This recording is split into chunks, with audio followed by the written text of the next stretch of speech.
Ano nga ba ang dahilan kung bakit lumalabas at nagbabalik ang ating mga kababayan dito sa ating bansa matapos ang maraming mga taon ng pagtatrabaho sa abroad? Ito po ang inyong Bantay OCW para sa Inquirer.net.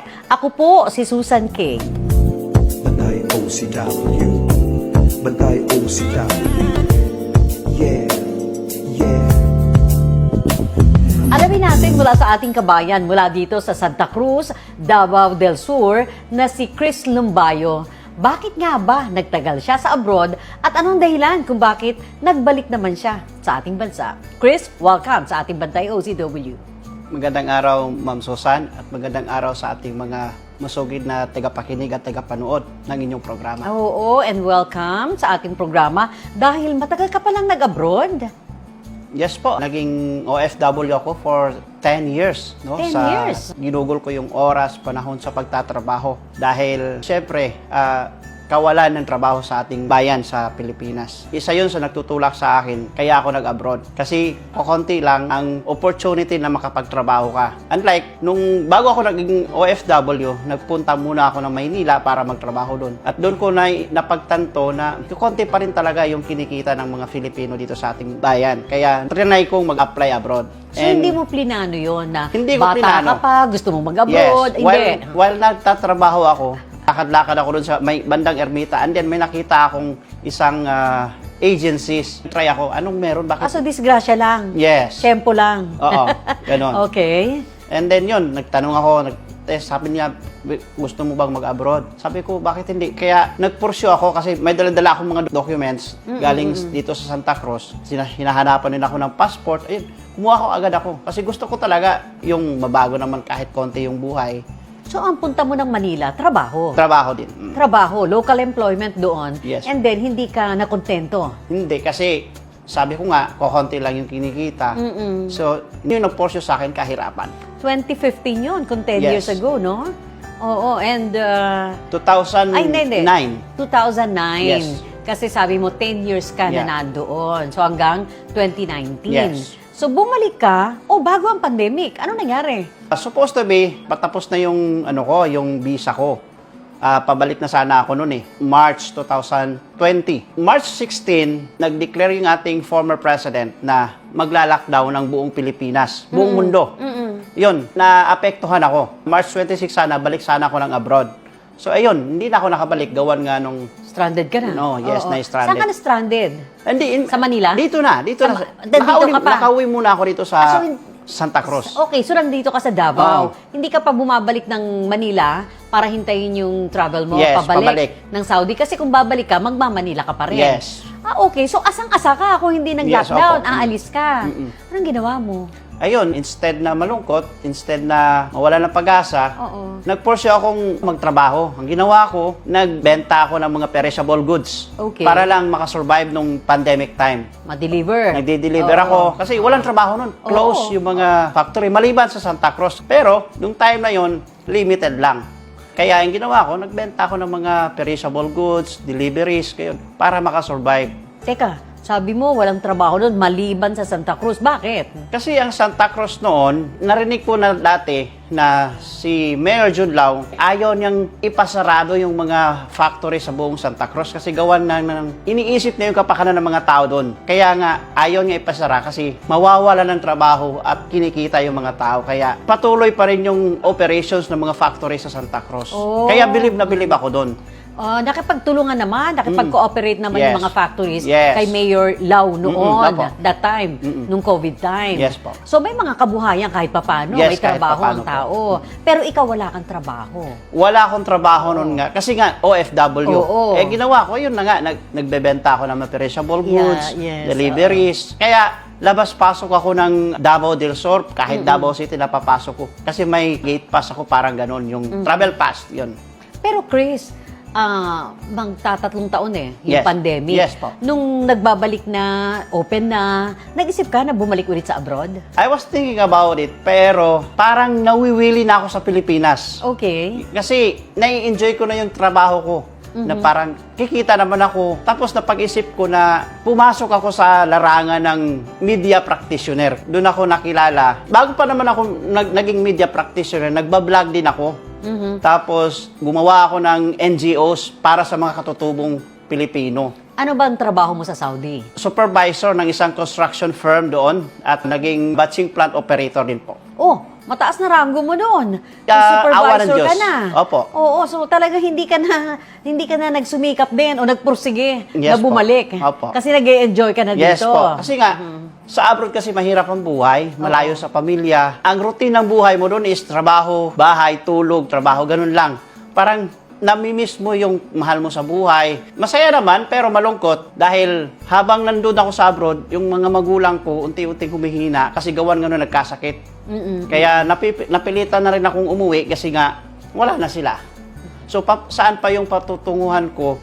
Kung magtatrabaho pa ako ulit sa abroad, wala naman akong mga magulang, wala na sila. Oo, Kaya so, dito, nagporsyon ako sa Pilipinas. Para saan ba't babalik pa ako sa abroad? wala kang sariling pamilya, Yes po. asawa, anak, wala naman. Wala pa. So single, itong si Chris. Yes po. Kaya ang nakasama mo ang iyong mga magulang. Yes po. Yun din Pero ang sa reason, ngayon, wala na bakit- po sila. Parehong wala na sila. Oh, sad. Anyway, ngayon, nakatuto ka dito sa Santa Cruz. Yes po. At yan, may t-shirt ka, Team Jaime Lao. Yes ano ibig po. sabihin yan? Ito yung Team Jaime Lao na gusto kong samahan kasi nga nakita ko na yung tunay at tapat na serbisyo.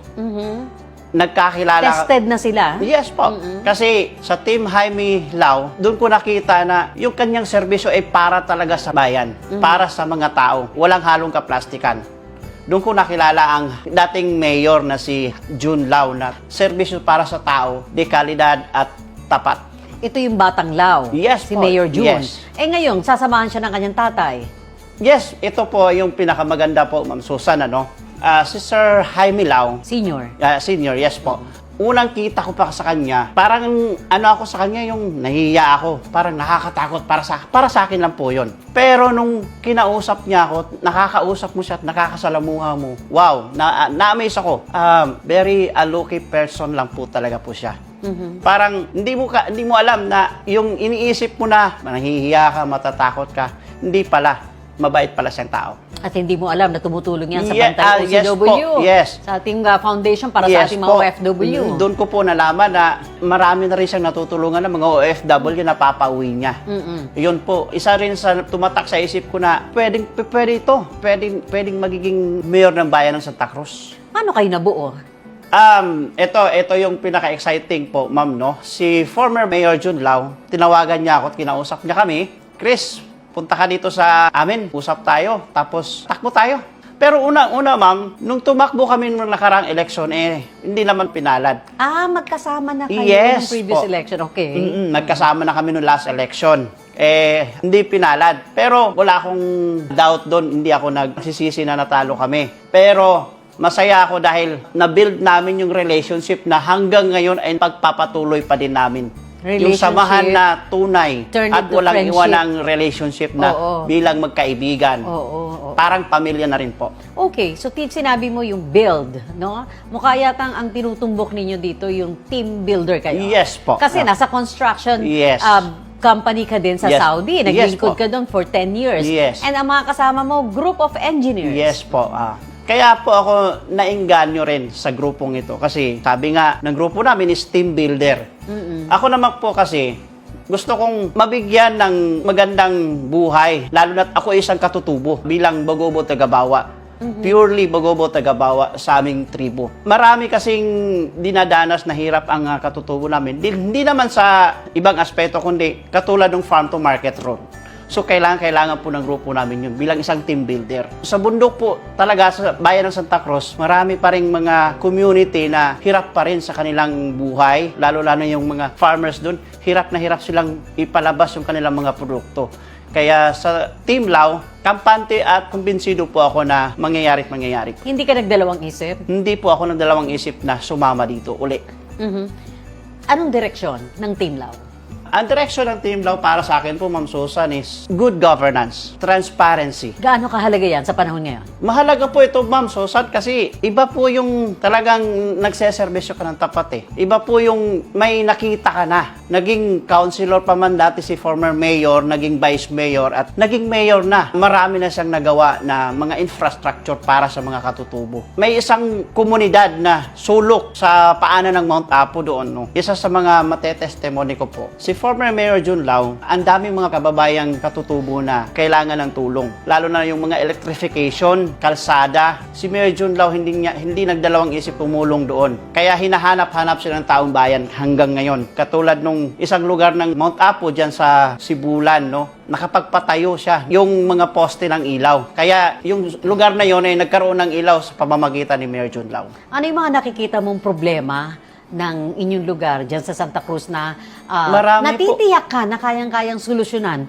ng Team Lao? Yes, marami pong problema talaga, Ma'am Susan, no? Ang komunidad, lalo na sa kabundukan, no? Sabi ko nga, farm to market road, yung pagkabuhayan. Karamihan naman talaga ng mga katutubo magsasaka. Nakikita ko po talaga sa Team Lao na po na ito na subok at totoo at tapat yung pagsiservisyo katulad nung pagbibigay ng livelihood programs. Ano yung malaking factor na isang negosyante, yung kanyang Yes, tatay? yeah po. Pagbibigay ng trabaho para sa mga kababayan, katutubo. Sabi nga ng aming mga kasamahan na ang ating magiging mayor ng bayan ng Santa Cruz na si Jaime Lao ay isang businessman. So kailangan po noon sa isang bayan. Kung may businessman, may papasok ng mga investors at magbibigay ng trabaho, lalong-lalo na sa mga katutubo. Sa palagay mo, bakit napakahalaga na isang businessman na pagkakatiwala ang businessman yung pagkakatiwalaan din ng kanyang mga kapwa investors? Paulit-ulit na sinabi ni Jaime Lao Sr. na hindi siya nadadawit ng mga illegal activities. So how much more pa kaya may magagawa siya kung magiging mayor siya ng bayan ng Santa Cruz? So naniniwala ka na yung tapat, mapagkakatiwala ang serbisyo,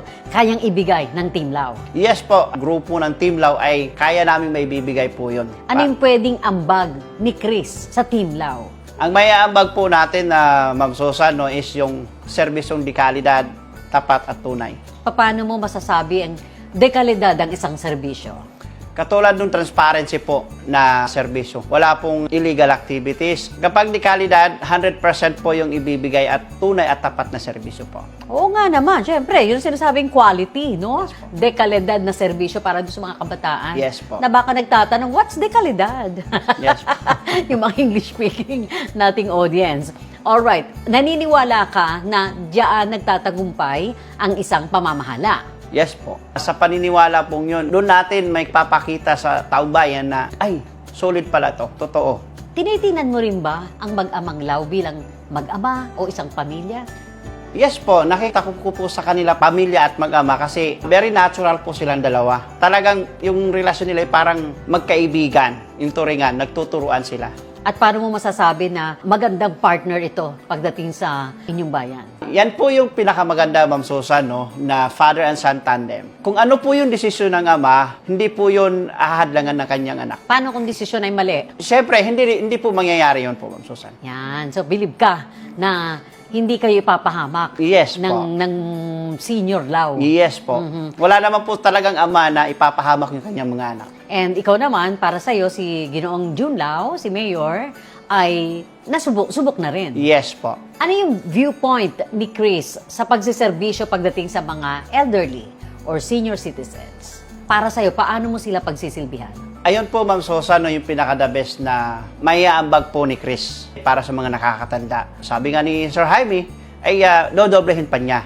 And yan po ay susuportahan po natin. So, meron na kasing pinakita o may nagawa na yung Yes, nakababatang Lao. So, yung tatay, doble daw. Yes, po. And sa tulong naman ninyo, na grupo, makasisiguro kayo na may doble talagang serbisyo kayong maibibigay sa kanila. Tama po kayo, Ma'am Susan. Alright. Pagdating sa kabuhayan, livelihood. Yes, isa rin po yun sa Yan ang problema mo, kaya ka nag-abroad. Yes po, isa rin po yun, no, Ma'am Susan, na kailangan po talaga yung livelihood sa iba't ibang community, lalo na sa mga IP communities. Katulad nga nung sa mga kababayan na katribo ko, no, hirap sila sa kanilang hanap buhay dahil sa pagsasaka lang. Kaya kailangan po ng sustainable livelihood programs para po sa kanila. Ano yung naiisip mong sustainable livelihood program? Katulad ng pagbibigay po ng mga kooperatiba, bigasan ng bayan, at kung ano-ano pa po. Para sa mga kabataan, ano naman yung ambag ni Chris? Yan, Ma'am Susan po, no, isa po sa maambag po natin, no, para sa mga kabataan ay yung pagbibigay ng balanse at ng serbisyo katulad ng sports at educational po para sa mga kabataan po. So maraming mga programs naman Yes yan po. na kayang-kaya na ninyong i-implement. Kung may opportunity ka, Chris, okay, tinawagan ka muli. Chris, bumalik ka dito sa Saudi. Babalik ka? Hindi na po, Ma'am Susan. Sigurado? Yes po. Bakit? Gusto ko pong magtagumpay ang Team Lao para may sakatuparan at isang pribilehiyo po ang makasama ang Team Lao po. Wow, bigat niyan ha? Ilan ba kayo dyan sa Team Lao? Bali, 7 po kami. Kasama po ang mayor at vice mayor. Tama ko naman po ay 5 po kami. Yun, pagtutulungan po namin yung Team Lao na makatulong kahit paano po. Kung kakausapin mo yung mga kababayan mo, mga nasa bayan ng Santa Cruz, anong gusto mong sabihin sa kanila? Ayan po mga kababayan, para sa akin, ayoko na po mag-abroad at sasamahan ko na po yung Father and Son Team Lao para makapagserbisyo at makapagbigay ng tunay at tapat para sa inyo. Mga kababayan, ako po si Chris Malcampo Lumbayo po, handang magbigay ng dekalidad na serbisyo, tunay at tapat. Thank you very much, Chris. Ayan po mga kaibigan, ex-OFW natin si Chris Lumbayo at pinili niya na maglingkod sa kanyang mga kababayan sa Santa Cruz, Davao del Sur sa halip na muling mangibang bayan pagkatapos ng kanyang 10 years na pag-abroad. Mula sa mga kasamahang Father and Son Tandem, si Mayor June Lao at si Ginoong Jaime Lao Sr. Ito po ang inyong kabayang si Chris na handang maghandog ng kanyang dekalidad na serbisyo publiko. Para sa ating Bantay OCW Special Edition po ng inyong programa, mula sa Inquirer.net, ako po si Susan Kay.